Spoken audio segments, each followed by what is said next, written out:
Why does it hurt? Right, I'm going to talk a little about how pain develops.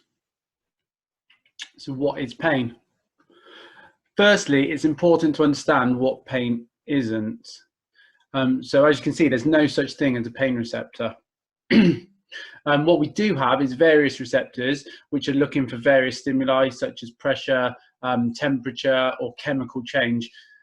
All of these stimuli are forwarded to the brain, where it's decided whether this is of threat, and if enough combine to create a threat, the output is what we would call pain. A couple of graphics here from Adam Meekins, who is the sports physio on social media.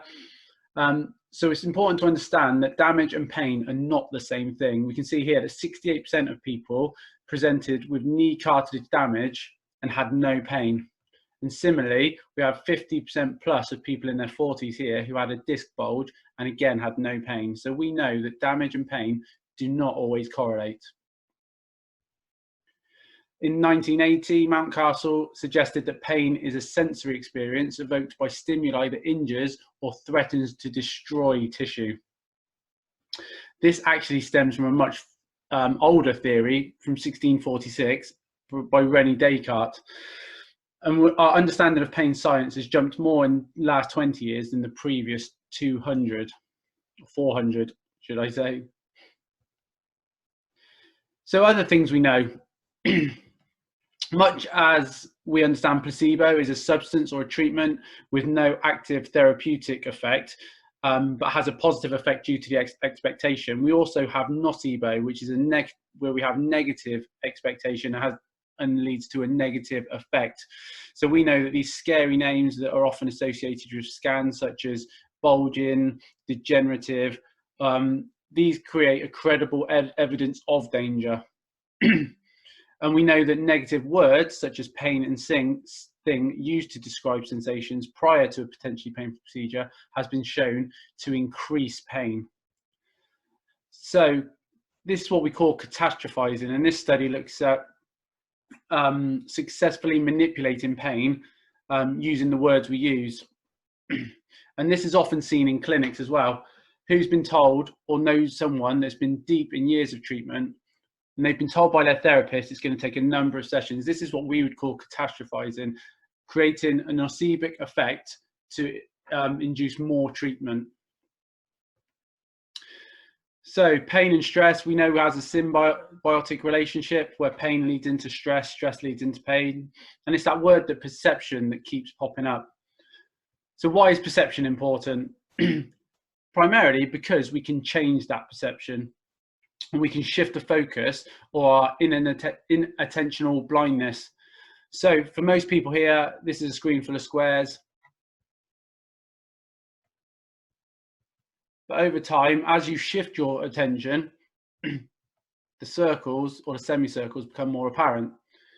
If we imagine the squares are our pain, the circles are our non-pain state, you can see that actually if we shift our focus, the brain changes. This is utilizing what we call neuroplasticity, which is the ability to unlearn or to unsee. If we use an example of bending down in the gardening, causing back pain, we need to find a way to disassociate the bending down with the pain.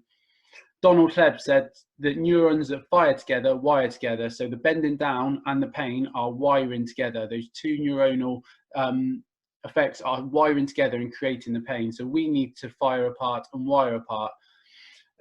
Why we're using this graphic is lots of people will have seen this logo all around the world. Not everyone will have seen the arrow that they've cheekily crept in between the E and the X.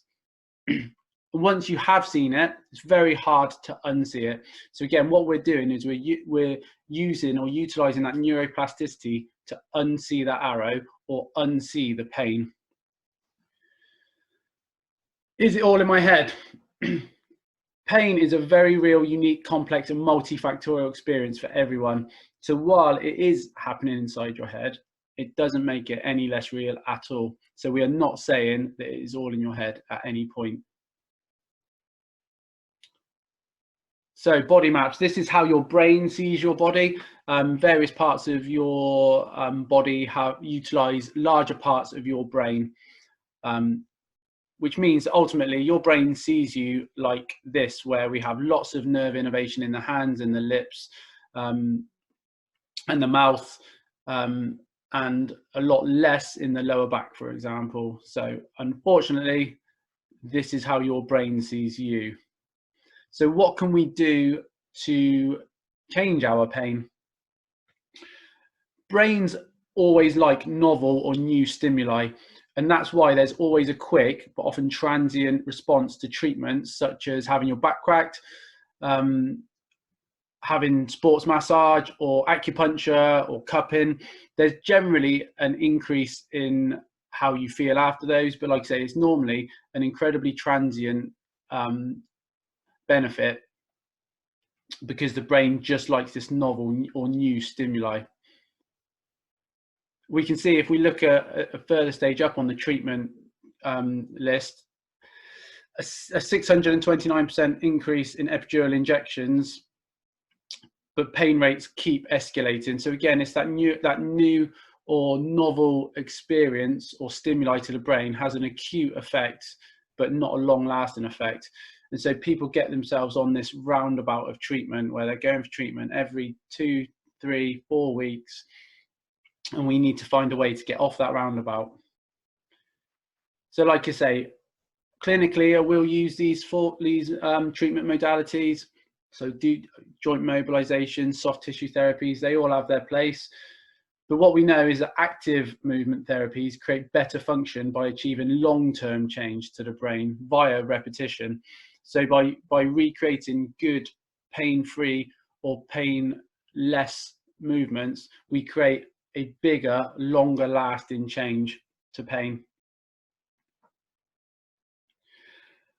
I often liken this to creating footprints in the snow or in the sand, whereas at first we're creating this new movement and these new footprints, which are quite hard to see, but with every repetition of the path or the exercise, they become deeper and more entrenched in the brain until they are the neutral or natural, new and often pain-free path. So like I say, these treatment modalities of cracking backs, sports massage, they often have a place in treatment, but long term, we need to create these new movement patterns to neutralize that pain. So you can see it's not always about strengthening and lengthening when we're giving people exercises or asking them to do stretches. We're also creating a change in the neural pathways in the brain. And more importantly, we're teaching the brain to lower that threat perception. So now we know pain and damage, rarely the same thing. Pain is actually a multi-system output activated by the brain based on perceived threat, not actual threat. So that bit of Lego is never going to create long-term damage. And the most important thing to remember is that we absolutely can change this, but we have to utilize the right treatment modalities. If anyone's interested in further information on pain and how the brain works and how the brain rationalizes your pain, I've got a short book on Amazon, available on Amazon Kindle. It's very, very cheap. So please go and check that out. These are all the ways you can contact me if anyone has any questions.